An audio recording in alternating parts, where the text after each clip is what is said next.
변호사란 뭡니까? 변호사. 뭐 다른 사람의 법률 문제를 이 사람이 대신해 주는 거죠. 소송 위임을 받아서 소송을 대리해 주기도 하고, 또는 형사 사건에서 내가 죄를 지었다고 의심을 받을 때 그 의심받은 것을 경찰이나 검찰에 가서 또는 법원에 가서 그 사람의 의심을 풀어주는 게 그 사람의 일입니다. 또는 의심을 풀어준다는 것보다는 그 사람이 죄를 지은 건 맞는데 형벌을 좀 적게 받게 해달라 라고 사정해주는 그런 역할을 하는 게 변호사죠. 요즘은 변호사의 업무 범위가 넓어져서 입법 정책에 대해서도 입법 컨설팅, 내가 어떤 법안을 입법하려고 할 때 그 입법에 대해서 어떤 식으로 법을 만들어서 누구 국회의원한테 이야기를 해서 입법을 시키고 그 다음에 국회에 어떻게 해서 통과를 시키는지, 또 설득 논리를 개발하는 데까지 나아가고 있습니다.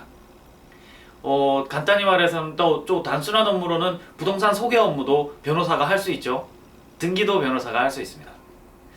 근데 변호사의 업무를 가만히 살펴보면요, 변호사는 동물 중에서는 약간 하이에나하고 같습니다. 하이에나.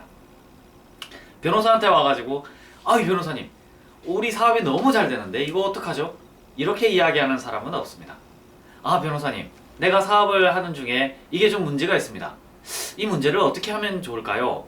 또는 변호사님, 내가 이 새로운 사업을 하려고 하는데 과연 이게 정부의 허가가 날 수 있는 상황일까요? 또는 시청의 허가를 받을 수 있는 상황일까요? 라고 물어보는 경우에 변호사가 나서서 그 법률 문제를 해결해 줍니다. 이렇듯 변호사는 사실 하이에나와 같은 속성이 있습니다. 그런데 이 하이에나와 같은 속성이 요즘은 점점 옅어지고 있습니다. 왜냐하면은 하이에나가 더 이상 먹고 살만한 썩은 고기들이 잘 없거든요. 썩은 고기들이 왜 없어지는지 아십니까? 썩은 고기들이 없어지는 이유는 이제는 사람들이 자기의 업무를 수행하면서 자기의 지식을 가지고 충분히 그 문제를 스스로 해결할 수 있는 경우가 많아졌기 때문이에요. 이제는 사람들이 스스로 자기 문제를 해결할 만큼 충분히 정보가 많이 번져 있습니다. 요즘은 사람들이 법률 상담을 하러 가서도 자기의 문제에 대한 어떠한 기초적인 해답은 다 가지고 옵니다. 그래서 그 사람들의 문제를 상담해주고 어떠한 센스 있는 답변을 해주려면은 아주 연구를 많이 해야 돼요. 아니면 내가 문제의 끝까지 추적할 수 있는 그런 능력을 배양하지 않으면은 변호사가 살아남을 수 없습니다.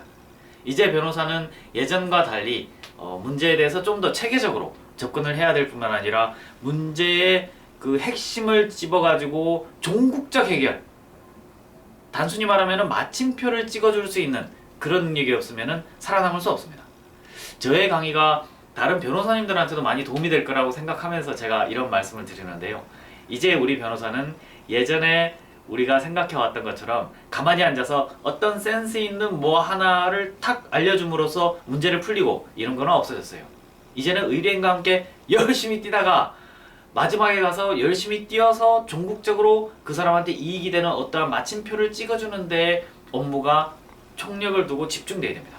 이제는 어떤 아이디어 하나 탁 줘가지고 문제가 확 뒤집어지고 이렇게 확 뒤집어지고 이런 것들이 없어졌어요.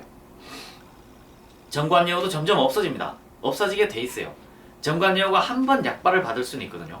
한 번쯤은 약발을 받을 수 있을지라도 그 약발에 중독돼가지고 계속 정관예우를 또 찾다 보면은 이 사람은 돈만 많이 잃고 일은 더 꼬이게 됩니다. 차라리 정관예우를 쓰지 않고 정확하게 전공법으로 처음부터 끝까지 일관해서 나아가는 것이 훨씬 좋습니다. 그리고 판사님과 검사님들을 좀 믿어야 됩니다. 뭐 경찰이 아무리 막 뭐라 해도 사실은 검사님이 손바닥 뒤집듯이 이렇게 하면 이렇게 되는 것이고 이렇게 하면 이렇게 되는 게 우리나라 수사의 현실인 것도 또한 맞습니다. 그래서 정확하게 전공법으로 처음부터 끝까지 일관되게 그 자세를 유지해 나가는 것이 더 중요합니다.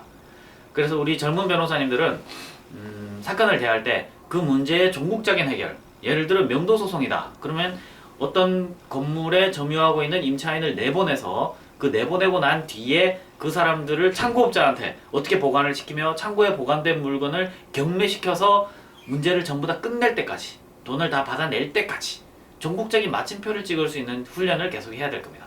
또 그래야 의뢰인들이 좋아합니다. 왠지 아세요? 의뢰인들이 웬만한 거는 다 압니다. 다 알고 있기 때문에 우리 변호사들이 살아남으려면 정말 열심히 해서 마침표를 찍지 않으면 그 사람들은 우리를 고용하지 않습니다. 또 변호사들 스스로 그렇게 변화될 뿐만 아니라 우리 일반 국민들도 변호사를 바라볼 때 이 사람이 뭔가 센스 있는 아이디어를 동원해서 내 문제를 현격하게 풀어줄 것이다, 그런 건 거의 없습니다. 얼마나 열정적으로 뛰어서 이 문제를 종국적으로 해결해 줄 것이냐 라는 거에 초점을 맞추고 변호사를 바라봐야 됩니다. 그 사람이 천재다, 예를 들어 엄청 이게 전국 수석을 했다, 별 효과 없습니다. 내 문제를 얼마나 자기 일처럼 총력적으로 띄워줄 수 있느냐, 여기에 초점을 두고 변호사를 고용해야 되는 것도 사실입니다.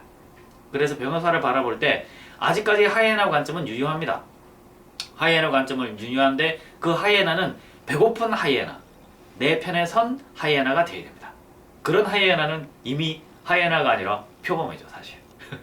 그래서 하이에나를 고르긴 고르되 정말 내 편에 설 수 있는 하이에나를 잘 고르시고, 우리 변호사들은 또 그런 하이에나가 되도록, 그런 배고픈 하이에나, 열정적인 하이에나가 되도록 노력해야 됩니다.